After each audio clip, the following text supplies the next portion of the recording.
Father Stu is a story about a Catholic priest, but it holds profound messages for people of all faiths, or even no faith at all. Allow me to dive into that a bit more. Before I do, let me just say this. Try not to get caught up in preconceived notions of words like God, soul, and spirit. They are merely placeholders for lack of a better term that fits your belief system. Whether you believe in God, many gods, or that there is only the physical universe, I'm using the word God so that it is interchangeable with any of these. Okay, let's dive in. Number 1. God doesn't make mistakes. If you only take away one message from this video, let it be this one. God, the universe, the Almighty, the Creator, pure consciousness, fill in the blank, does not make mistakes. He must have made a mistake. No. God doesn't make mistakes.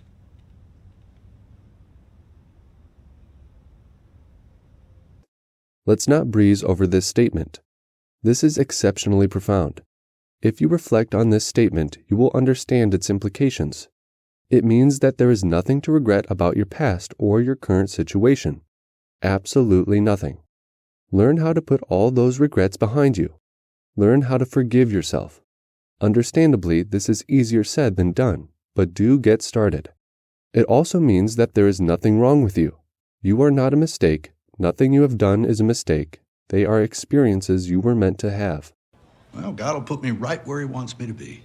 The statement, God doesn't make mistakes, is also profound because it means that you don't have to constantly worry about the future. There is nothing to fear. The future is what it will be, and in accordance with God's plan, or the universe's plan, or whatever you would like to call it. And just to be clear, you still need to take personal responsibility and to make plans. Make plans and be a responsible person, but remember, you can release your worry and leave it up to God. Put it in God's hands. He doesn't promise our stories will make sense, but He does promise that they'll find their greater purpose, if we're patient. We don't know why things happen. Let's stop pretending we do. The path you are on is the path you're meant to be on. There is nothing to worry about, nothing to fear, and nothing to feel shameful about. Accept what is and surrender to it unconditionally. Make God's will your will, as if you had chosen it yourself, because you did. If you really struggle with worry and you simply can't stop the incessant stream of thoughts, try this exercise the next time panic sets in. Focus intently on the present moment. This does take a bit of effort and practice, but when you focus on the moment you're in with everything you've got, the past melts away and the future is no more. There is only the now. You're moving from the stream of endless thought to pure awareness. Being present is difficult at first. We have monkey mind, so I wanted to give a couple of methods to bring you closer to the present moment. One popular way is to focus on your breath. Or, if you're sitting somewhere, focus on the stillness and space around you instead of the activity. Another way is to direct your attention into the body and do a body scan. If you're doing something like the dishes or eating, focus all of your attention on that task or activity. And I'm saving the best for last. Courtesy of Rupert Spira, simply ask the shortcut question, am I aware? That statement will bring you out of the stream of thoughts and into the present moment as soon as you ask it. Ask yourself this throughout the day and you will begin to feel much more at peace. And when you're here, in the now, you can ask yourself, what am I feeling in this moment? And ask yourself, am I okay in this moment right now? Not tomorrow or in a week, but right now, this very second. The answer is always yes. It's our monkey mind that tricks us into worrying about the future and obsessing over the past. We must slow down the monkey mind or be consumed by it. If you're feeling some pain in the body, don't resist or fight it. Resistance only makes it worse. Focus on it. Investigate it. What exactly does the pain feel like?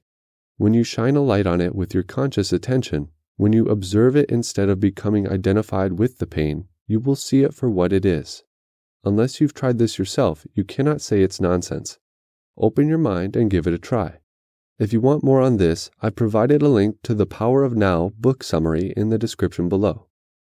Number 2. The body is a vessel. We're not human beings having a spiritual experience, Father. We are spiritual beings having a human one. This is a very well-known quote, but let's dig a little deeper on it. Quite simply, you are not your body. you should of course love, nurture, and respect your body, but understand that it is not you. It is merely a temporary vessel that you are occupying to be able to experience this reality, to experience the human condition. This concept is quite lost on today's society because we have a very mechanistic worldview. 400 years ago, when the scientific method started gaining prominence, we made a very distinct split between subject and object, between ourselves and the world out there. Instead of seeing the world as the ancients did, as a whole, universal life force, alive with soul and spirit, interconnected as a harmonious whole, we sliced and diced everything up into separate components. While this has been extremely helpful in creating the technology we have today, we have deeply identified with this mechanistic worldview. We are obsessed with our bodies because it is all we think we are. We've forgotten our true selves. You are so much more than just your body. We think we are separate from the universe when it is clearly obvious that we are an intrinsic part of the universe. Yes, we are living in it as humans on a physical level, but we are also living as a soul on the spiritual level and as God on the universal level. Stay strong and understand that your body will break down, it will age, and it will eventually fail. As it breaks down, you have the opportunity to grow and build the inner self. All our outer nature's wasting away. But our inner nature is being renewed every day. This life, no matter how long it lasts, is a momentary affliction preparing us for eternal glory. And know that when your body fails, when it begins to die slowly, do not despair. You are not dying, your body is. You, the real you, the awareness that is you, is transitioning into another state of being. Death is not glorified in most cultures. It's obviously very sad for the people left behind, but death is not the morbid thing we've made it out to be. They have finished their earthly experience and are entering a state that we cannot even imagine or begin to comprehend in our space-time-based reality. When your body fails, it is going to be, quite literally, a mind-blowing experience. A natural death is not to be feared but welcomed. Number 3, forgive. If God's willing to forgive me, I got to be willing to forgive others. Remember, God doesn't make mistakes, so we must learn how to forgive ourselves as well as others. When you deny someone forgiveness, you are mostly hurting yourself. You are the one holding on to the pain, and in addition, you won't be forgiven if you can't forgive. We've all been wronged, and we've all done some wrong. Some of us worse than others. Most of the time, people are acting out of love. Love of themselves, love of their family, love of their religion, love of their ideology, love of their country. And we do some terrible things in the name of love. We must see this, understand this, and as Jesus said, Forgive them, Father, for they know not what they do. One great way to forgive yourself and others is through confession. We all need an outlet to help us alleviate our wrongdoings, our guilt, our shame, and so on. This confession can be in many forms: a religious outlet like confession, talking to a friend or family member about it, or going directly to the source. Talk to God or the universe through prayer, which leads me to the final point. Number 4, invite God, the greater self, the universal spirit into your life. When no one else gives a shit what you got to say, God does. But again, you have to invite him in. You have to be willing to have an honest conversation with the universe, your higher power, or your God. If you don't humble yourself, you will be humbled. That's the man right there. You just gotta let him in. He'll do the heavy lifting. You can ask God for guidance silently to yourself, but I would also recommend asking verbally if you can, writing it down, and revisiting it daily. Could have used God's help for a lot of things, but never could find him. My son said that's because God wasn't lost. You have to be clear on what you're asking, as well as open and willing to listen. Get off TikTok and YouTube for a minute and take the time to formulate your questions. Take some time in a quiet place to reflect and listen for answers. The beauty is, you can ask about anything that's on your mind. God wants to help you. You just have to have a clear intent, pay attention and listen, and also trust in your God. But he wants to help. No matter how hard you resist it, no matter how many times you say no, he still wants to make you better. He ain't giving up on you. Never.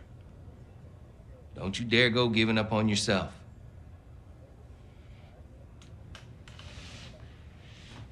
Pray for forgiveness. Pray for whatever it is you need. Reach out and invite God to show you the way. Don't pray for frivolous things. Pray for strength. We shouldn't pray for an easy life, but the strength to endure a difficult one. Pray to see things differently. As I said, there are no mistakes. The mistake is the way you see the situation. Ask for a better perspective and be willing to see things differently. You don't have to be a Christian to use the serenity prayer. God, grant me the serenity to accept the things I cannot change, the courage to change the things I can, and the wisdom to know the difference. It's also important to live by your values, your truths, and to act accordingly.